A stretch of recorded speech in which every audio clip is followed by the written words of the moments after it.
Your Majesties, Your Royal Highnesses, Excellencies, ladies and gentlemen, I am truly so grateful for this prestigious honor that I share with Dame Evelyn Glennie as we take our place in the long, illustrious line of artists who have received this award before us.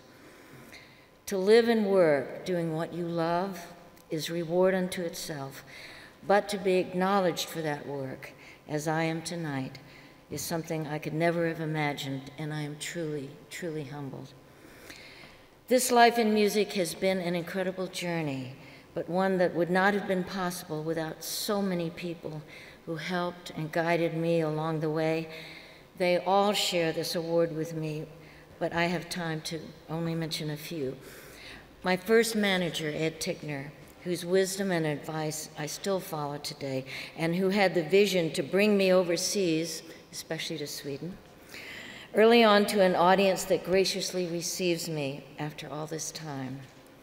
Mary Martin, the legendary head of A&R at Warner Brothers, who signed me to my first contract, and then brought Brian Ahern to the table, a brilliant producer who encouraged my fledgling instincts in the studio and helped me discover the joy of making records.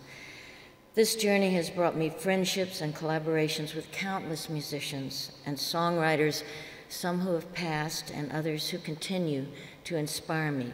Rodney Crowell, Kate and Anna McGarrigle, Guy and Susanna Clark, Buddy and Julie Miller, John Starling, Mark Knopfler, too many to name.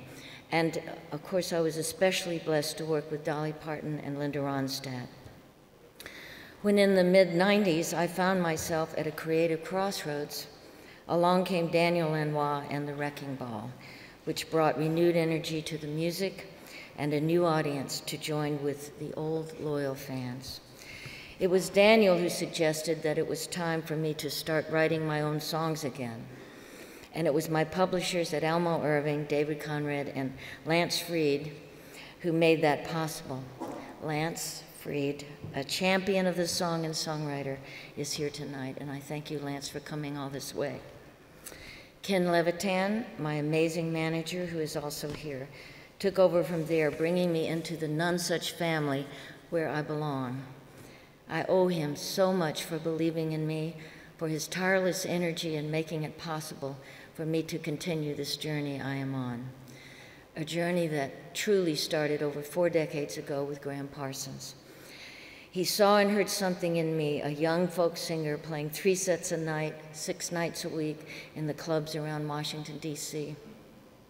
He took me under his wing, featured me, an unknown, on his records, and put me on the road that brings me here to you tonight. It was through Graham that I found my own voice and realized the only thing that mattered was the song and singing from the heart. I have only one regret on this magical evening, that my beloved parents, Walter and Eugenia, did not live to share it with me. It didn't matter to them if I was successful or not. They only cared for my happiness.